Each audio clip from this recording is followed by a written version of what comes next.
ভাবুন, আপনি একটা বিমানের মধ্যে বসে আছেন আর আপনার সামনে রয়েছে 5 ঘন্টার দীর্ঘ একটা যাত্রা পথ, কিন্তু আপনি জানেনই না আপনার জীবনের শেষ কয়েকটা মিনিট শুরু হয়ে গেছে। আর সব থেকে ভয়ঙ্কর জিনিস হচ্ছে যে আপনার বিমানটা কোনো পাহাড়ে ধাক্কা খাচ্ছে না, না আপনার বিমানের ইঞ্জিনও নষ্ট হচ্ছে না, কোনো টেররিস্ট অ্যাটাকও হচ্ছে না।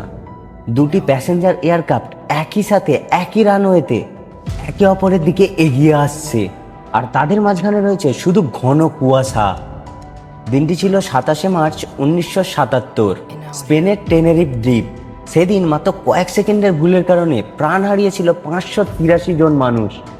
আর এই বিমান দুর্ঘটনা শুধু একটা দুর্ঘটনা নয়, এটি হলো এমন একটি দুর্ঘটনা যার পর পুরো এভিয়েশন ইন্ডাস্ট্রি বুঝতে বাধ্য হয়েছিল, ককপিটে একজন মানুষ যতই অভিজ্ঞ হোক না কেন, ভুলের ঊর্ধ্বে কেউ নয়।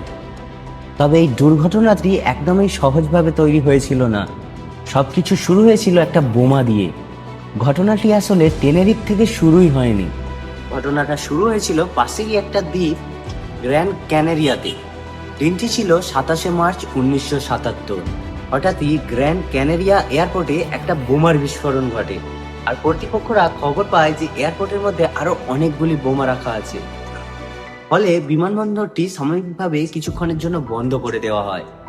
আর সেই সময় আকাশে উঠছিল বেশ কয়েকটি বিমান, যেগুলি ওই এয়ারপোর্টের মধ্যেই ল্যান্ডিং হওয়ার কথা ছিল, কিন্তু ওই ঘটনার ফলে এই এয়ারপোর্টে ল্যান্ডিং করা কখনোই সম্ভব ছিল না। আর সেই কারণে বিমানগুলিকে ডাইভার্ট করে পাঠানো হয় পাশের একটি এয়ারপোর্ট, টেনেরিফ এয়ারপোর্টে।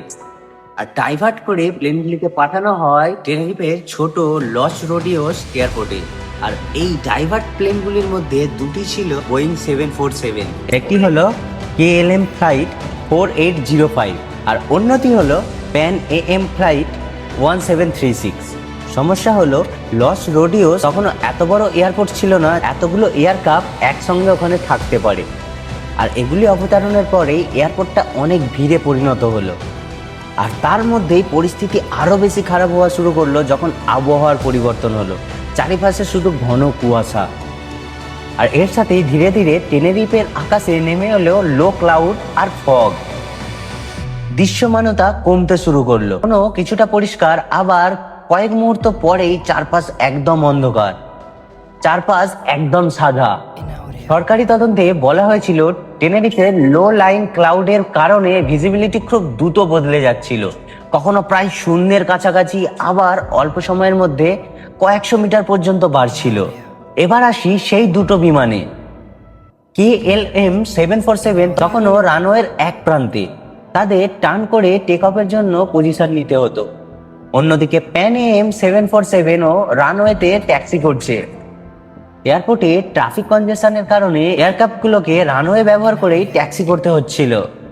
One runway, very low visibility, 2 Boeing 747s।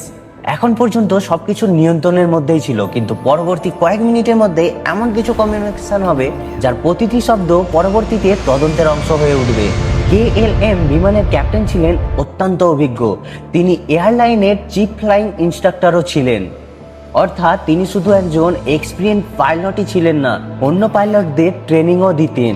আর এখানেই গল্পটা আরো ইন্টারেস্টিং হয়ে যায়, কারণ টেনেরিফ অ্যাক্সিডেন্ট আমাদের একটা বিশেষ গুরুত্বপূর্ণ শিক্ষা দেয়, আর সেটাই ছিল অভিজ্ঞতা ভুলের কোনো গ্যারান্টি নয়। KLM ক্যাপ্টেনের ফ্লাইং এক্সপিরিয়েন্স ছিল প্রায় 11,700 ঘন্টা, যার মধ্যে 747-এ 1,500-এরও বেশি ঘন্টা কাটিয়েছিলেন।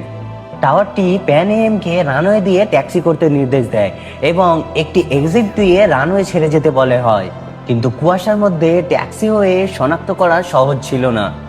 প্যান AM ক্রিউ নিশ্চিত হতে চেষ্টা করছিল কোন এক্সিট দিয়ে তাদের বের হতে হবে। অন্যদিকে KLM এয়ারক্রাফট ইতিমধ্যে রানওয়ের অন্য প্রান্তে পজিশন নিয়েছে। আর এবারেই শুরু হলো সব থেকে গুরুত্বপূর্ণ কিছু সেকেন্ড। টাওয়ার KLM-কে ডিপারচার রিলেটেড ক্লিয়ারেন্স দিচ্ছিল, কিন্তু টেক অফের জন্য ক্লিয়ারেন্স তখনও দেওয়া হয়নি। FAA এর অ্যাক্সিডেন্টের রিকনস্ট্রাকশন অনুযায়ী টাওয়ার KLM-কে অপেক্ষা করতে বলেছিল এবং প্যান AM-কে রানওয়ে ক্লিয়ার করার পর রিপোর্ট করতে বলেছিল। আর ঠিক এই সময়ই দুটি রেডিও ট্রান্সমিশন প্রায় একই সঙ্গে চলে আসে, আর তখন ট্রান্সমিশনগুলো অতটা উন্নত ছিল না। দুটি একই কারণে আসার ফলে দুটি ব্লক হয়ে গিয়েছিল। একদিকে টাওয়ারের মেসেজ ছিল stand by for take off, অন্যদিকে প্যান এম জানাচ্ছে তারা এখনো রানওয়েতে ট্যাক্সি করছে।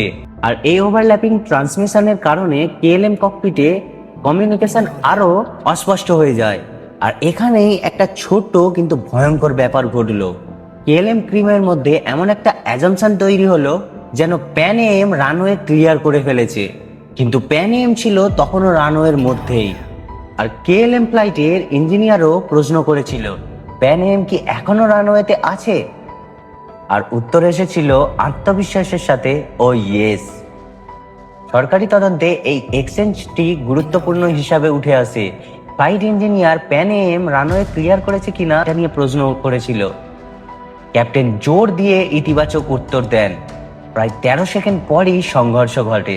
চারটি বিশাল ইঞ্জিনের পাওয়ার বাড়তে শুরু হয়। 747 রানওয়ে ধরে ছুটতে শুরু করলো, কিন্তু সামনে কি আছে তা ককপিট থেকে একেবারেই দেখা যাচ্ছিল না, কারণ সামনে ছিল শুধুই কুয়াশার দেয়াল মাত্র।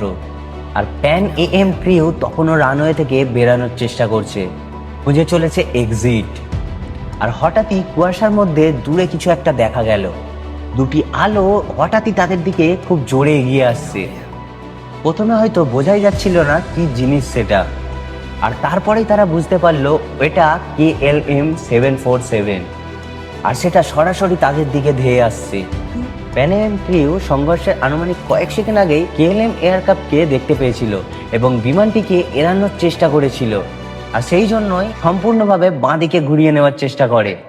প্যান এম ক্যাপ্টেন ইঞ্জিন পাওয়ার বাড়িয়ে দিলেন, বিমানটিকে বাম দিকে ঘোরানোর চেষ্টা করা হলো। অন্যদিকে KLM এর ক্যাপ্টেনও শেষ মুহূর্তে এয়ারক্রাফটটির ওপরে তোলার বিশেষভাবে চেষ্টা করেছিলেন। দুটি এয়ারক্রাফট দুজনেই শেষ মুহূর্তে কলিউশন এড়ানোর সম্পূর্ণভাবে চেষ্টা করেছিলেন, কিন্তু দুর্ভাগ্যের বিষয় তখন আর অতটাও সময় ছিল না। আর কিছুক্ষণের মধ্যেই KLM 747 এবং প্যান এম 747 এর সংঘর্ষ হলো। KLM এয়ারক্রাফটের 248 জনের মধ্যে সকলেই মারা যান। প্যান এম এয়ারক্রাফটের 396 জনের মধ্যে 335 জন মারা যান এবং 61 জন বেঁচে যান। মোট প্রাণহানি হয়েছিল 583 জনের। দুটি বোয়িং 747, যেগুলো কয়েক মিনিট আগেও শত শত মানুষের যাত্রার মাধ্যম ছিল, আর এখন পরিণত হয়েছে ধ্বংসস্তূপে।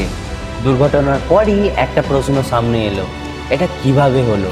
দুটি বিশাল এয়ারক্রাফট একই রানওয়ে একই সময়ে, এটা কিভাবে সম্ভব? তদন্ত শুরু হলো। শুধু কি একজনেরই ভুল?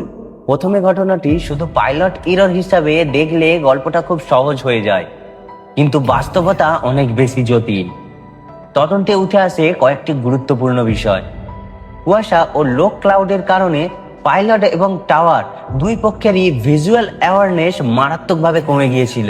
দুজনের কেউ কাউকেই ভালোভাবে দেখতে পাচ্ছিল না। একাধিক এয়ারক্রাফট টেনেরিফে ডাইভার্ট হওয়ার কারণে এয়ারপোর্ট আনইউজুয়ালি কনজেস্টেড হয়ে পড়েছিল। রেডিও কমিউনিকেশনের ভাষা ও টাইমিং যথেষ্টভাবে পরিষ্কার ছিল না। একই সময়ে দুই পক্ষের ট্রান্সমিশন হওয়ায় গুরুত্বপূর্ণ কথাবার্তা আংশিকভাবে অস্পষ্ট হয়ে যায়।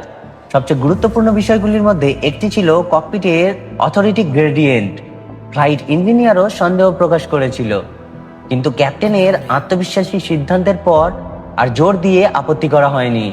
ভাবুন, একজন পাইলট ভুল করতে পারেন, কিন্তু যদি ককপিটের অন্য সবাই সেই ভুলকে চ্যালেঞ্জ না করেন, তাহলে একটি ছোট ভুল বড় দুর্ঘটনায় পরিণত হতে পারে। আর টেনেরিফ আমাদের শিখিয়েছিল ককপিটে হেয়ারসি সব থেকে সেফটি বড়। এই দুর্ঘটনার পর এভিয়েশন ইন্ডাস্ট্রি ককপিট কমিউনিকেশন এবং টিমওয়ার্ক নিয়ে নতুনভাবে ভাবতে শুরু করে। পাইলটের অথরিটি থাকবে, কিন্তু অন্য ক্রিউ মেম্বারও যদি কিছু ভুল মনে করেন, তাকে কথা বলতে হবে, প্রশ্ন করতে হবে, প্রয়োজনে ক্যাপ্টেনের সিদ্ধান্তকে চ্যালেঞ্জও করতে হবে।